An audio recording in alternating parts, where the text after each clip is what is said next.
Nosotros ya sabemos que para esta celda galvánica el zinc sólido se oxida hacia el zinc 2 positivo, ¿verdad? Son iones de zinc 2 positivo y la oxidación ocurre en los ánodos, ¿verdad? Entonces, este electrodo que tenemos del lado izquierdo es en realidad un ánodo. Este sería un ánodo. Y por otro lado, el cobre 2 positivo, los iones de cobre 2 positivo, son reducidos hacia el cobre sólido, ¿verdad? Y la reducción ocurre en el cátodo, así que el electrodo que tenemos del lado derecho es el cátodo. Si empezamos con una concentración 1 molar de sulfato de zinc, ¿verdad? Eso significa que en solución nuestra concentración inicial de iones zinc 2 positivo sería 1 molar, ¿verdad? Y si también tenemos una concentración 1 molar de sulfato de cobre, lo cual significa que empezamos con una concentración de cobre 2 positivo 1 molar, ¿verdad? Entonces, si estamos bajo condiciones, digamos, estándar, nos encontramos a concentraciones 1 molar, ¿verdad? Y también estamos a 25 grados Celsius. Y si con todo esto además tenemos electrodos sólidos puros, ¿verdad? Sabemos que los potenciales de celda estándar para o el potencial de celda bajo condiciones estándar para este caso es justamente 1.10 volts. Así que déjenme escribirlo. Tenemos que el potencial de celda estándar es 1.10 volts positivos, ¿cierto? Así que tenemos una reacción redox espontánea que produce una corriente. Los electrones fluyen a través de este cable, ¿verdad? Y obtenemos un voltaje. Tenemos un potencial de celda estándar. Y en uno de los videos en electroquímica, ¿verdad? Tomamos, digamos, el potencial de celda estándar y de ahí calculamos delta G0, ¿verdad? Y utilizamos esta ecuación, ¿verdad? Utilizamos que delta G0 se puede calcular como menos NF E0, ¿verdad? Donde N es el número de moles, F es la constante de Faraday y E0 es justamente lo que teníamos aquí abajo, ¿verdad? Que era 1.10 volts. Y en dicho video nosotros encontramos que este delta G0 era menos 212 kilojoules. Así que fijémonos en la ecuación para el cambio en la energía libre de la termodinámica, ¿verdad? Y vamos a analizar nuestra celda galvánica. Así que el cambio en la energía libre es igual, el cambio en la energía libre es igual al cambio en la energía libre bajo condiciones estándar, más R, que es la constante de los gases, por T, que es la temperatura, por el logaritmo natural de Q, donde Q es el cociente de reacción. Recordemos brevemente, esta es la diferencia instantánea en la energía libre entre los reactivos y los productos. Delta G0 es el cambio en la energía libre bajo condiciones estándar. R es la constante de los gases. T es la temperatura, por supuesto esto debe ser en Kelvin, y Q es el cociente de reacción. Así que pensemos primero qué pasa con el cociente de reacción, ¿verdad? Para esta reacción, nuestra reacción redox espontánea, en este caso Q tiene la forma de la constante de equilibrio, ¿cierto? Entonces, aquí Q lo podemos simplemente expresar como la concentración de productos entre la concentración de los reactivos, ¿verdad? Y nosotros dejamos fuera, digamos, no consideramos los sólidos puros. Así que esto sería la concentración del zinc 2 positivo, ¿verdad? Estamos pensando en este de aquí, los iones de zinc 2 positivo, dividido entre los iones de cobre 2 positivo, es decir, estamos considerando la concentración de los productos y dejamos los sólidos fuera y dividimos entre la concentración de los reactivos dejando los sólidos fuera. Muy bien, si nosotros introducimos las concentraciones que tenemos, nosotros tenemos una concentración 1 molar de zinc 2 positivo y 1 molar de cobre 2 positivo, así que tenemos 1.0 dividido entre 1.0 y eso nos da 1. Así que esto lo podemos, digamos, colocar en esta expresión que tenemos arriba y vamos a obtener un resultado, ¿verdad? De hecho, podemos ver que si Q es igual a 1, el logaritmo natural de 1 es 0 y si 0 lo multiplicamos por estos dos números, en realidad nos sigue dando 0 y podemos concluir entonces que el cambio en la energía libre, ¿verdad? Será igual al cambio en la energía libre bajo condiciones estándar, lo cual es bastante intuitivo. y que de hecho ya sabíamos cuánto era, ¿verdad? Era menos 212 kilojoules. Así que voy a escribir esto. El cambio en la energía libre es igual al cambio en la energía libre bajo condiciones estándar, y esto es menos 212 kilojoules.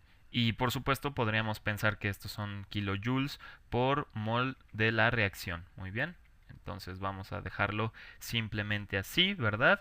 Podemos notar que la delta G tiene un valor negativo, así que podemos concluir que esta reacción es espontánea, ¿verdad? Sabemos que si el cambio en la energía libre es negativo, entonces la reacción es espontánea, así que la corriente fluye a través del cable y obtenemos un voltaje.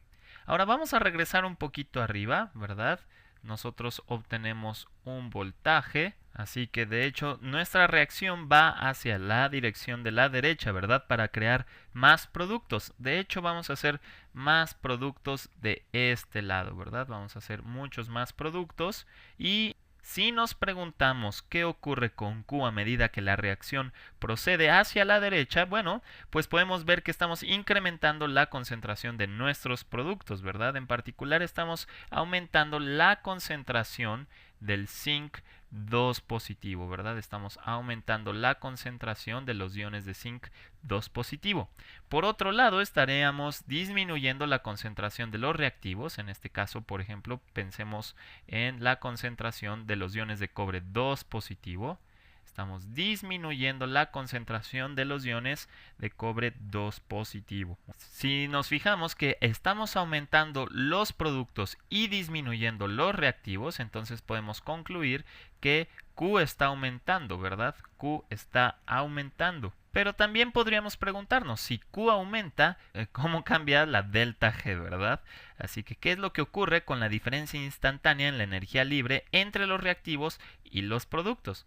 Vamos a ver, vamos a embonar todo esto en nuestras ecuaciones, ¿verdad? Digamos que nuestro cambio en Q ahora sube a un valor de, puede ser, digamos, de 10.000.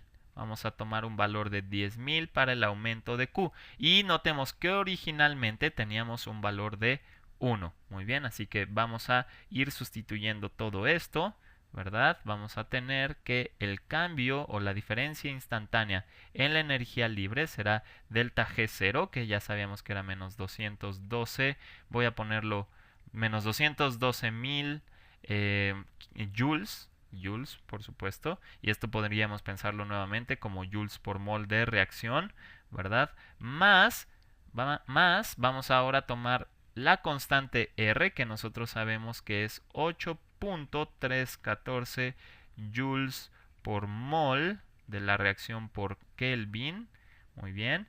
Y luego multiplicamos por la temperatura. La temperatura en este caso son 25 grados Celsius, que eso corresponde a 298 Kelvin. Entonces tendremos 298 Kelvin. Aquí podemos ver que estas unidades se cancelan, y luego hay que multiplicar por el logaritmo natural de Q, que en este caso estamos considerando que es 10.000.